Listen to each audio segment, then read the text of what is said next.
भाई महिंद्रा ने जब से ये दो कार्स लॉन्च की है ना, तब से भाई ईवी का तो तहलका ही मच गया मार्केट में। उससे पहले लोग ईवीज को लेके स्केप्टिकल थे और हमने अपने चैनल पे भाई ईवी से रिलेटेड इतना कंटेंट बनाया, उनकी सब टेस्टिंग करी और इन गाड़ियों के लॉन्च होते ही पता चल गया था कि भाई एक ईवी रेवोल्यूशन आ चुका है इंडिया में। अब वैसे इन दोनों गाड़ियों का हमने इंडिविजुअल रिव्यू किया हुआ है अपने चैनल पे, महिंद्रा की BE6 का भी और XCV9E का भी। तो वो अगर जाके चेक करना चाहते हो तो इस वीडियो के बाद चेक कर लेना, क्योंकि वहां पे लोगों ने बहुत सारे क्वेश्चन मेरे से पूछे कि सर इन दोनों में से बढ़िया गाड़ी कौन सी है। अब भाई आप लोग सवाल पूछो और हम आंसर ना करें, ऐसा तो हो ही नहीं सकता। भाई चैनल ही आपके लिए बना है। तो आज मैं करूंगा महिंद्रा की BE6 और XCV9E का डिटेल्ड कंपैरिजन। तो सबसे पहले स्टार्ट करते हैं भाई प्राइसिंग से। और भाई मैं यहाँ पे पैक 3 की बात करूंगा, जो इसका टॉप मॉडल है। आप अगर चाहते हो कि मैं इन कार्स के डिफरेंट बैटरी पैक्स भी कवर करूंगा और कौन सा वैल्यू फॉर मनी वेरिएंट है, तो मुझे नीचे कमेंट सेक्शन में बताना भाई, जो आप बोलोगे वही हम करते हैं। तो XCV9E की जो पैक 3 की प्राइसिंग है वो अराउंड 30.5 लाख है एक्स शोरूम, मतलब सब कुछ लगा हुआ के 32 से 34 लाख में आपको ऑन रोड पड़ने वाली है। और BE6 की प्राइसिंग है भाई 26.90 लाख एक्स शोरूम, तो ये आपको अराउंड 29-30 लाख के आसपास पड़ने वाली है। तो दोनों कार्स में अप्रोक्सीमेटली 3.5-4 लाख रुपए का डिफरेंस है। तो हम आगे देखेंगे कि ये प्राइस डिफरेंस जो है वो जस्टिफाइड है या नहीं है, और कौन सा वेरिएंट ज्यादा बेटर है। रादर देन मैं आंसर करने की कोशिश करूंगा कि किन टाइप के लोगों को कौन से वेरिएंट के लिए जाना चाहिए। और डिजाइन और लुक्स में भाई दोनों गाड़ियां एक नंबर है, तो वो एक पैरामीटर नहीं हो सकता जज करना है कि कौन सा वेरिएंट अच्छा है। बट एक चीज वहां पे कंपेयर कर सकते हैं कि अगर किसी को स्पोर्ट्स लुक वाली कार चाहिए और थोड़ा सा न्यू एज टाइप कार चाहिए तो वो BE6 के लिए जा सकता है, और किसी को थोड़ी SUV फील वाली लुक्स चाहिए, XUV700 का कुछ एक EV वेरिएंट टाइप चाहिए, कुछ एक नया टाइप वेरिएंट चाहिए, तो वो XCV9 के साथ जा सकता है। अब दोनों ही कार्स में भाई फास्ट चार्जिंग का सपोर्ट है, जो अभी तक और किसी कार्स में नहीं आ रहा था। मतलब अगर कोई चार्जर्स ज्यादा किलोवाट के भी होंगे, जैसे 140 किलोवाट या 180 किलोवाट के चार्जर्स होंगे,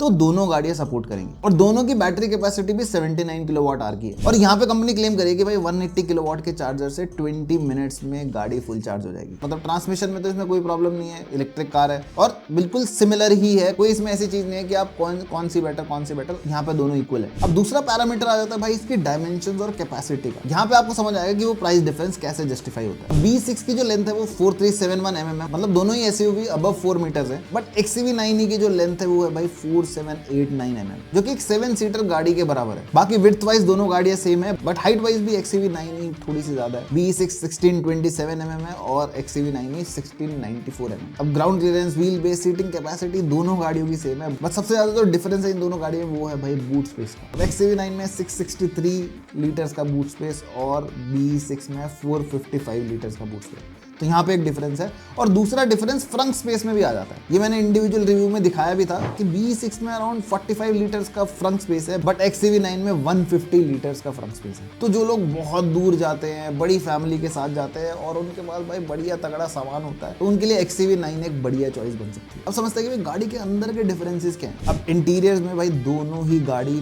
फीचर लोडेड है, बट एक डिफरेंस है इंफोटेनमेंट सिस्टम का। XCV9 में भाई मतलब 3 स्क्रीन है, मतलब पूरे के पूरे आगे डैशबोर्ड के ऊपर स्क्रीन लगी हुई, और मतलब पैसेंजर के लिए एक अलग से स्क्रीन है, वो कुछ देखना चाहे वो देख सकता है। एक सेंटर स्क्रीन अलग है और एक ड्राइवर डिस्प्ले अलग। बट BE6 में 2 ही स्क्रीन है, 12.3 इंचेस की, एक ड्राइवर डिस्प्ले, एक हमारा जो सेंटर डिस्प्ले होता है जिसमें हम म्यूजिक, मैप्स वगैरह सब कुछ लगा सकते हैं। दूसरे इंटीरियर में डिफरेंस है भाई एम्बिएंट लाइटिंग का, जो कि XCV9 में है, BE6 में नहीं है। और एक कुछ प्रीमियम फीचर्स है, लाइक रियर विंडो के सन ब्लाइंड है, जो XCV9 में है बट BE6 में नहीं है। और बाकी इंटीरियर वाइज ये पर्सन टू पर्सन डिपेंड करता है। हमने दोनों गाड़ियों में बैठ के देखा। BE6 में जब हम बैठे तो भाई उसमें बैठ के बिल्कुल एक प्राइवेट जेट वाली फील आती है, और उसका इंटीरियर बिल्कुल ही डिफरेंट है। अभी तक किसी गाड़ी में ऐसा इंटीरियर नहीं है, और उसकी हैंडलिंग और स्टाइलिंग मतलब एक स्पोर्ट्स कार वाली पूरी फील देती है। मतलब मुझे लगता है कि जो न्यू एज वाले लोग हैं, जो जेन ज़ी टाइप ऑडियंस है, जो मतलब न्यू एज मिलियनियर बिलियनियर ये क्रिएटर इकोनॉमी वाले बन रहे हैं, उनको BE6 का इंटीरियर ज्यादा पसंद आने वाला है। और जब हमने XCV9 के अंदर बैठ के देखा तो वहां पे एक प्रीमियम फील, गाड़ियों की विड्थ में कोई डिफरेंस नहीं है, बट XCV9 में बैठ के अंदर से बड़ा बड़ा फील हो रहा था, क्योंकि उसके साइड में एक जो हैंडल सा बना हुआ है BE6 में, वो XCV9 में नहीं है। और उसका इंटीरियर बहुत ही क्लीन है। एक ही प्रॉब्लम अगर मैं इन दोनों में बताऊं इंटीरियर में, XCV9 में जो मेरे को लगी है वो है भाई उसका व्हाइट इंटीरियर। अब जो भी नई गाड़ी ले रहा है XCV9, तो अगर वो आते ही भाई उसका इंटीरियर में सीट कवर लगवा दे, सब कुछ कर दे, तो उसकी गाड़ी सही रहेगी। अदरवाइज भाई इसको ड्राई क्लीन ही कराते रहना पड़ेगा। तो इंटीरियर में हर बंदे की अलग चॉइस हो सकती है। किसी को स्पोर्ट्स कार टाइप फील लेनी है तो वो BE6 के साथ जाए, एक प्रीमियम SUV वाली फील लेनी है